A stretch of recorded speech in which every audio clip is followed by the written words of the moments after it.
listener production.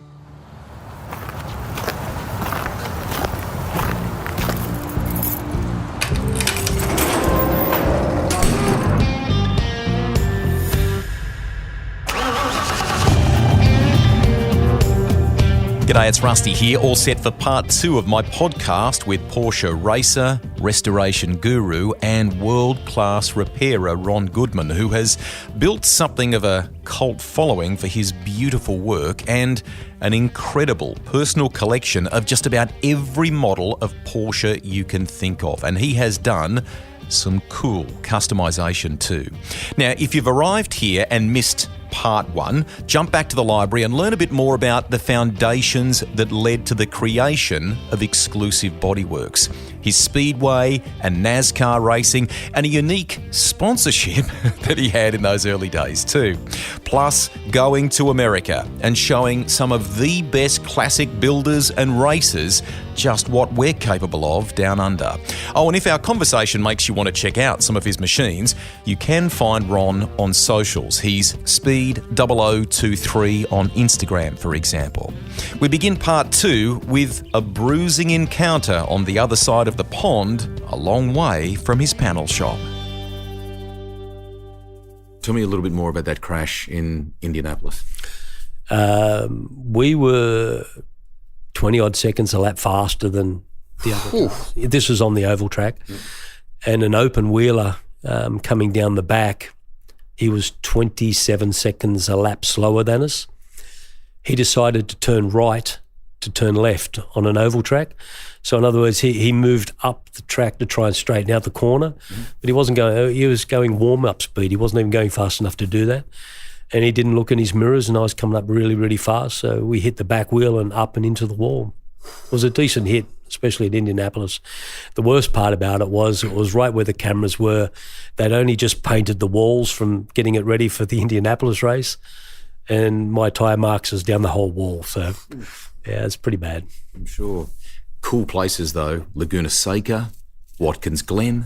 Yeah, unbelievable. Watkins Glen is really good. We won the Enduro there, which was a 4-hour Enduro, and it had a 15-minute pit window. And there was pure luck. Yeah, we beat a lot of the 911s, the Mustangs, everything else. I come around and Gary put out saying next lap pit, because it was a mandatory pit stop. And you'd have to pit whether a green, yellow, whatever. And just as I was coming around on that last left-hander before you turn onto the pit straight where the pit entrance is at Laguna Seca, a monumental crash. Like there would have been 8 cars in front of me crashing. And I just weaved my way through them, got into the pits got closed, and there I was sitting in the pits for my time while they cleaned up the mess, and there during the Enduro under yellow. So I picked up about 10 laps because I was sitting in there. Everyone else was going slow around there while they fixed it up, and they couldn't get into the pits. I was in there. So anyway, Gary says to me, I think you're going to win this. And I said, bloody hope so. Anyway, we went out and we finished the laps that we had to finish, and yeah, we won it. That was more luck than anything else. Yeah, but still, I mean, I know a lot of rock solid preparation goes into that. You are hands-on here at the shop. You're hands-on with the car at the racetrack too, aren't you? Yeah, I've quite often been, people say, what, you've done that? And you're like, yeah, because I own it, I drive it, I build it, I paint it. As I'm getting older now, a few of my guys, Charlie and that, they like to be able to paint the cars. So I let them do it because it's sort of a thrill for them to be able to paint our cars. But I'm still in there rubbing back. I do whatever has to be done to get the car ready and to get customers ready during the day. I want to talk about a little project car that we have a slight connection on, and that is one that you entered in Hot Wheels Legends very recently. Top 3 it finished. It has got some seriously cool things in it. So I want you to describe it for our audience. I'll start the process because it has got an aeroplane engine in it, which I want you to tell us about, but you've also found an altimeter out of an original 1945 Mustang, haven't you? It's got a real aeronautical sort of theme about it, or plane theme about it, doesn't it? Yeah, what we've done with that car, it started out just getting built as a street car, and then it morphed into what we got.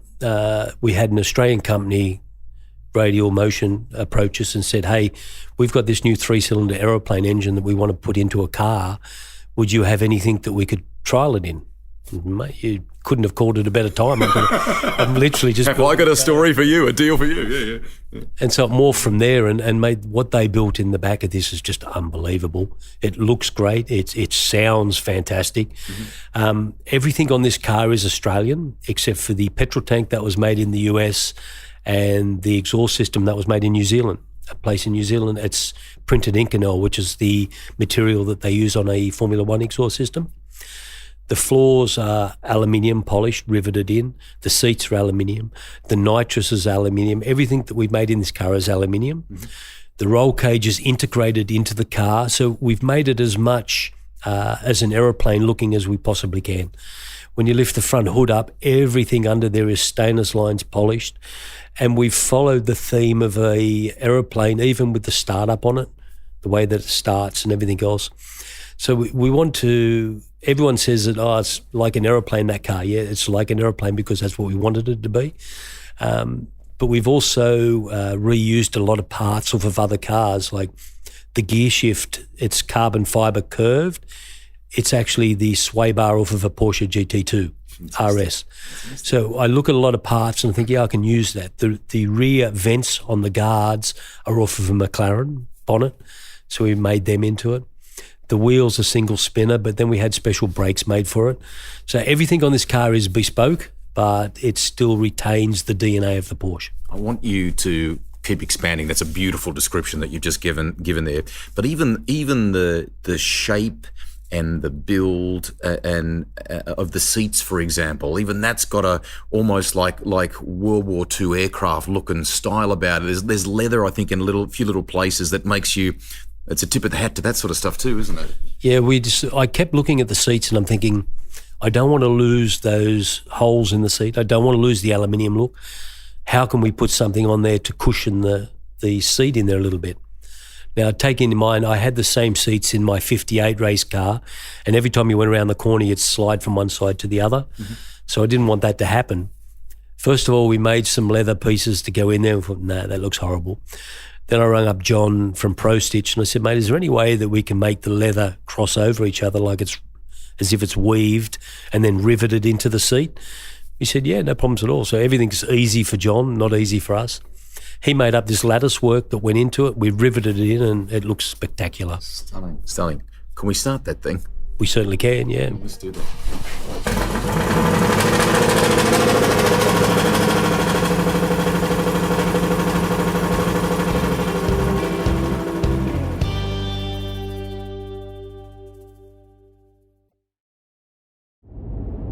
When Rusty set out to make this podcast series, he wanted it to be about riders, drivers, engineers and enthusiasts. There are so many stories out there.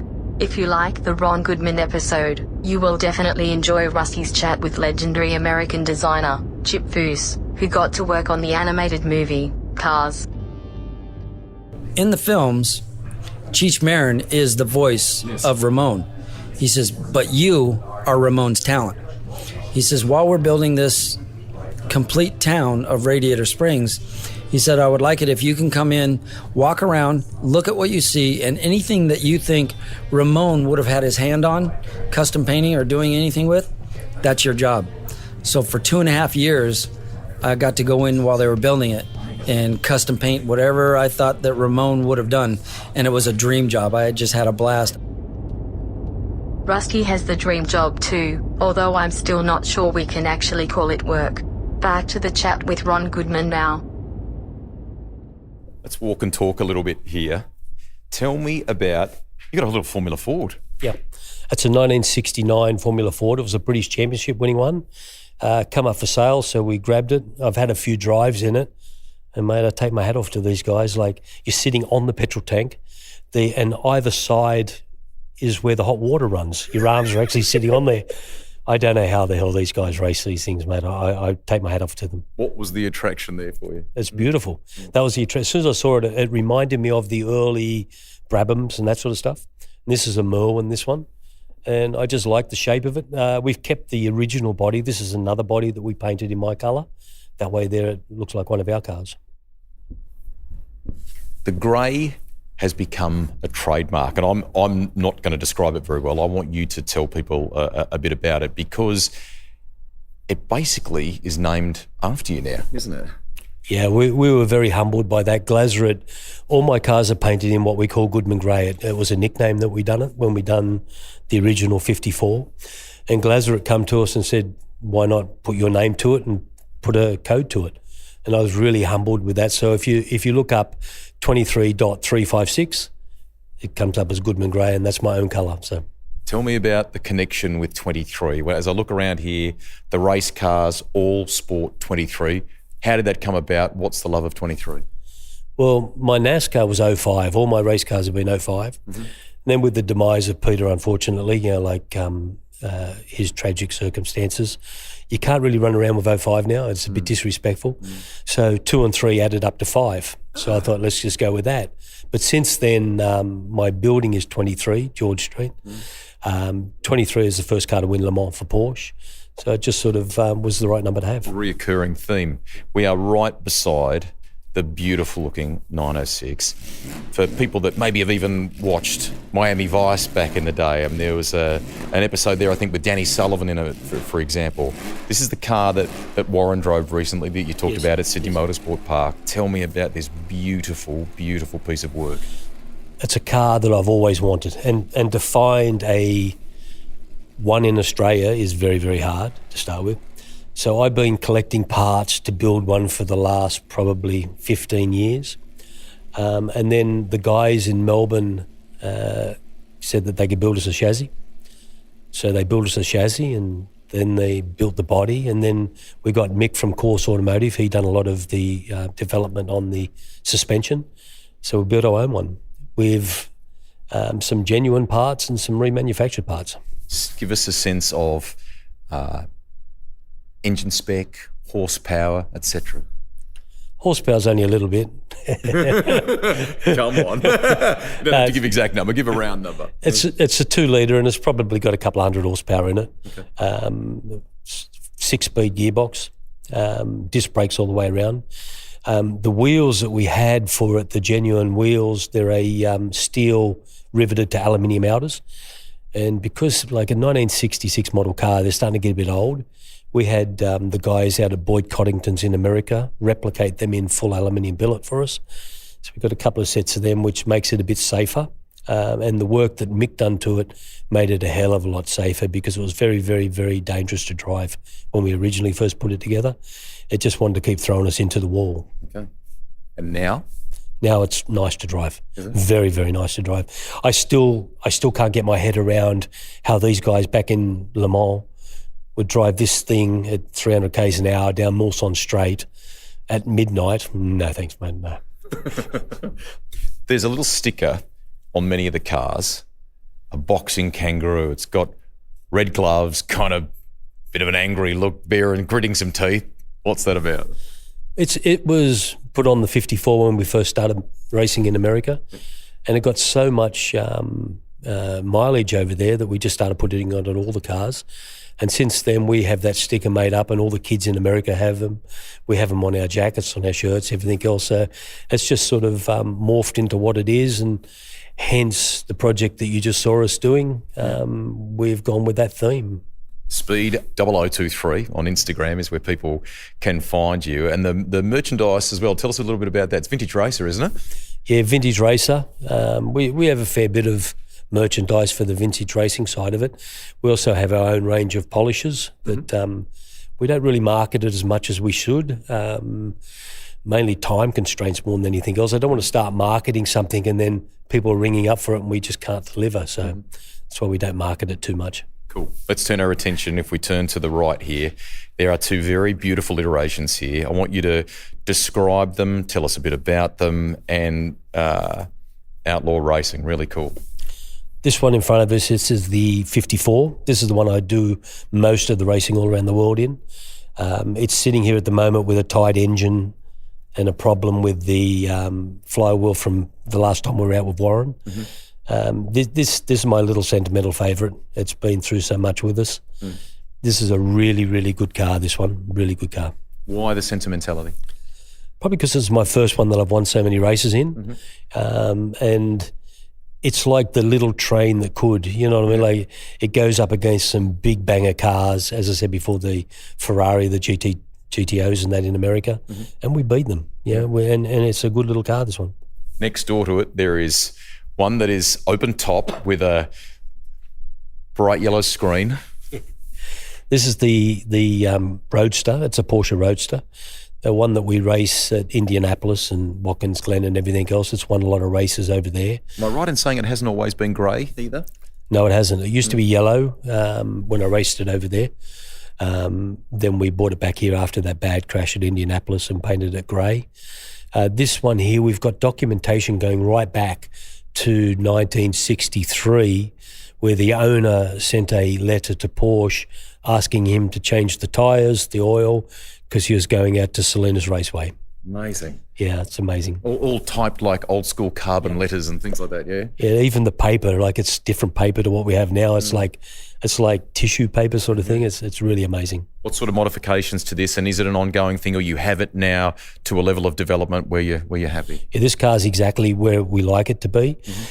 We can't race this in a class. We can race in regularity here in Australia. We could probably get a Group T for it because of its history. We don't. With the Group S, there's no use taking it to Group T. We've modified the windscreen, we've modified the door apertures. We've done small things for the aerodynamics on the car. Like even the rear tonneau cover, we made that out of aluminium, but we made vents to let the air out. Okay. Some amazing other machines along the path here.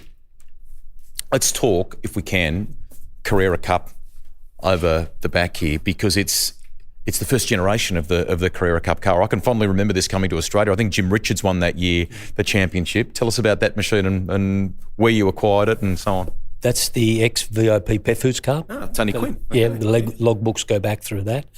It was actually for sale up in Queensland, and I can't remember the team's name that had it. It was after Tony Quinn. We flew up there for it, and I remember sitting there with my missus, and we actually run into Rob Sheeran up there in Melbourne as well, up in Queensland. He was doing another function up there, and I was umming and ahhing whether I should get it or not. And that was all for 30 grand. You know, like now you couldn't get up there quick enough. You just give them a credit card. But yeah, I'm glad I did that. For bang for buck, you can't beat that car. You know? And I mean, a lot has changed in that fabulous series. There's still an amazing car that they just keep finessing with each iteration. But we're talking here front lights that are teardrop style. We're talking H-pattern gearbox and so on, aren't we? Yeah, real car, mate. You change gears in this one, yeah. But if you really want to go fast, you do need the new PDK if you want to be fast. But this old school, we use this for charity days. Okay. I've got one coming up this Friday for the Sydney Children's Hospital, where we take people for rides in the Cup car and in the 906, and it just goes all day. Yeah. You know, it literally is started up in the morning, throw some new tyres on it during the day and a bit of petrol, and it doesn't stop. Yeah. There are other cars here in the garage. We could talk about all of them. Why don't we talk a few more Porsches if we can? First, I can spot a 944 up the back there. Tell us about that. That's a 944 S2. That was a club racer that I bought off a guy, and then we just redone it. The one next to it is a 914. That's turbocharged. And then the one next to that is a 9146. That's my Atlanta, Georgia car where we used to race at Road Atlanta. We've brought that one back home as well now. Bonnet on it is seriously cool. Tell us the story behind that. It's as though you've taken a range of posters and integrated it into the bonnet or the front design there. That's what we did. We actually got all the relevant Porsche posters from over the years, and we snuck two of our posters in there to make it look like we've got proper Porsche posters as well. Bear from Bear Designs, he done that for us. I just give him the brief on it, and he does a fantastic job and put it on there, and it looks different, you know. Stance is amazing too, from the archwork and the way the car sits on the road. That is a beautiful, beautiful piece. And they're beautifully balanced. That one there's got an RSR engine in it. It's a really, really well balanced car, that one. It's fast. Up the back, another iteration of 911. Tell us about that. That's a 912, and a 912 is usually a 4-cylinder, but that one we've put a 5-speed gearbox in it and a big banger 6-cylinder. We had Michael Newton build an engine for that one. That's a pretty good car too. There is lots of cool things people can find online of you from YouTube and more. One yarn we haven't told, you have taken one of these things on the ice, haven't you? Yeah, I do the ice driving for Porsche each year in Finland. Yep. Then we come up with this lame brain idea one day. We got some ice tyres, put them on the 54, and then we went and had a game of hockey against a hockey team. Ice hockey. Yeah, ice hockey, yeah. It was fantastic. It was really, really good fun. Really good fun. So sliding, hitting the puck, trying to stay away from goals, what was that like? No, we hit the puck. We scored a couple of goals. We run over a couple of the players. They run into me. And then I'll never forget, the car was sliding towards the goalpost, and I thought, I'll just tap it and get going. But those goalposts are made out of lead. It just left this big dent in the back of the car, Amazing. You've done some cool things. Is there a bucket list thing that you haven't done that, Ron Goodman would like to do? Well, taking the car to SEMA, which we're doing this year with the Aero car. We're going to take that to SEMA. No, without sounding too arrogant, a lot of the things that if it pops into my head, I usually make it happen and it's over and done with. My wife quite often complains that I'm a bit OCD, that once something gets in my mind, it's there till it's done. So, as we talk on that whole notion of project perfection and so on, and we won't release this until you do, but I've been given a sneak peek today at something very special. As you and I record this, there are some artists that are putting an Indigenous paint scheme on a car in the workshop. What is that project about? We're going to be driving it from here to Uluru through a lot of the Aboriginal communities and raise money for the Children's Hospital. So should be good. The stuff that you've been giving us a sneak peek of, and as I say, we won't release that until you're on the road and doing that mission, but it looks amazing. Now, I'll time it so it comes out exactly when you want it, mate. That's no problem at all. I would never do that. So where did that idea come from? And you do a bit of that stuff to support the Children's Hospital and so on, don't you? Yeah, we do a bit for that, and also for the Berry Motor Fair for Lifeline. I have always loved Janis Joplin's car. Mm-hmm.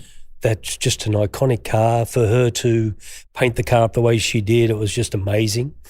And that 912 there, when it was sand beige, nearly got the same sort of artwork put around it. Mm-hmm. And I thought, no, I'll leave it grey. And I just thought one night, let's do it. We purchased a car and we painted it grey. And I was pretty lucky. I got onto Danny, who is the artist doing it. He's an Indigenous artist. I told him the brief of what we wanted to achieve, and mate, he was on board straight away. So we commissioned him to do it, and they've done an amazing job. And I really think that this is going to blow a lot of people away. Oh, most definitely, I think it will. You clearly, when you're in here at 1 a.m. and working away, you come up with some concepts and ideas and things like that, don't you?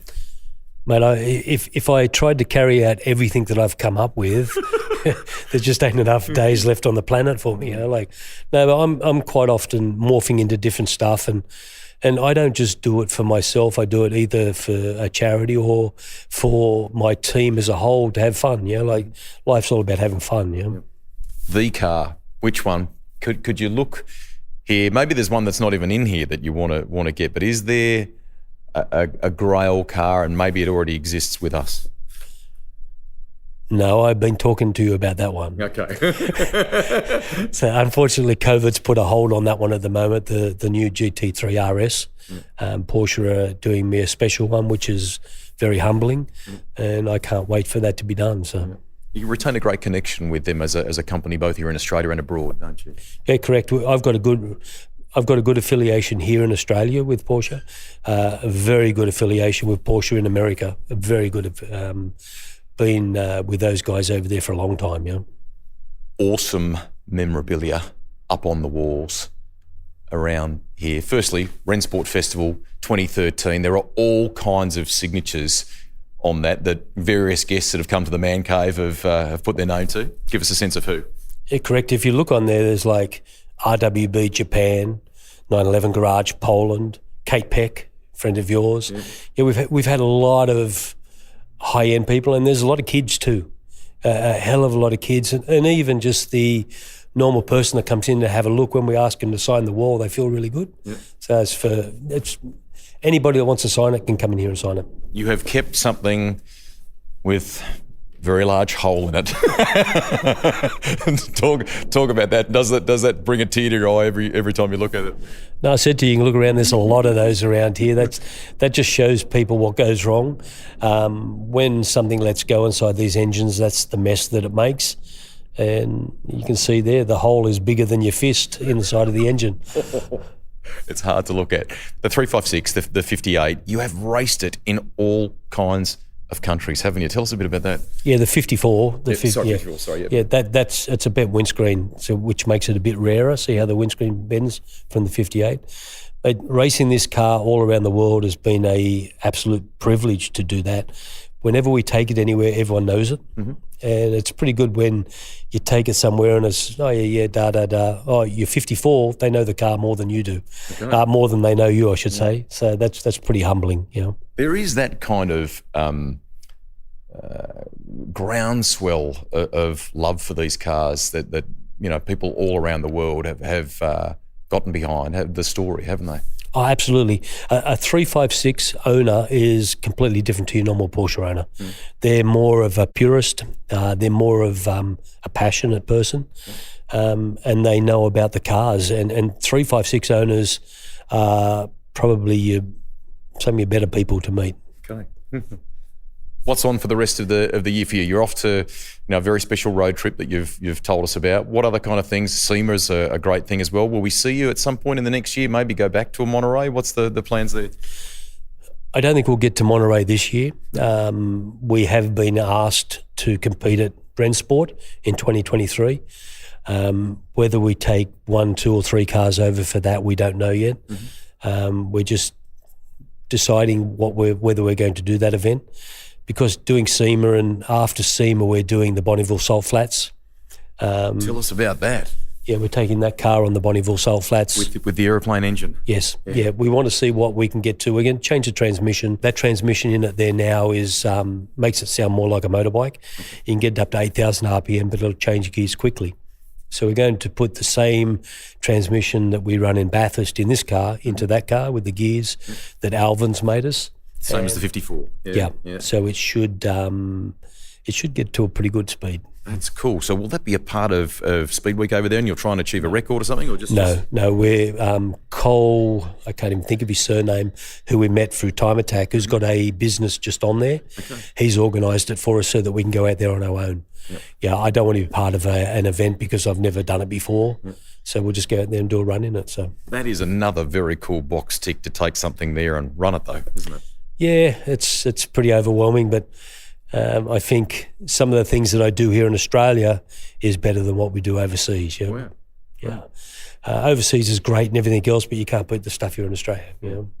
Congratulations. It's a joy to wander around here. We might start a couple of other cars before we leave. You've got some oddball stuff too that you've brought in with a military and there's even a Porsche tractor up the back there, isn't there? Yeah, that's a original Porsche tractor with bullet holes and all. What from? Yeah, I don't know. We didn't put the bullet holes in it. It's just had bullet holes in there. The bike that was made for me by a place called Dutchman Motorbikes in America. They gave me that motorbike. The Kluber wagon, we decided, I always wanted one, so we got it, and then we just made it into a military car. It went with the Goodman grey really well. It certainly does. Congratulations on everything that you've done. It's been great to shoot the breeze with you. Let people know about your travels to Uluru. I think that's going to be a fantastic mission, and that car, when it's completed, they will be blown away by when they see it. Thank you, mate. It's very humbling coming from you, especially the people that you get to talk to, mate. That's really, really humbling. Awesome to have you on the podcast. Thank you. No worries, bud.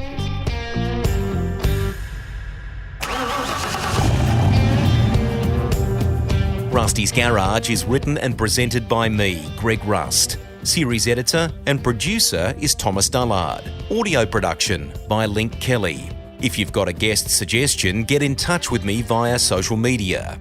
The Garage, that's where a journey begins with a tank full of passion-fueled stories.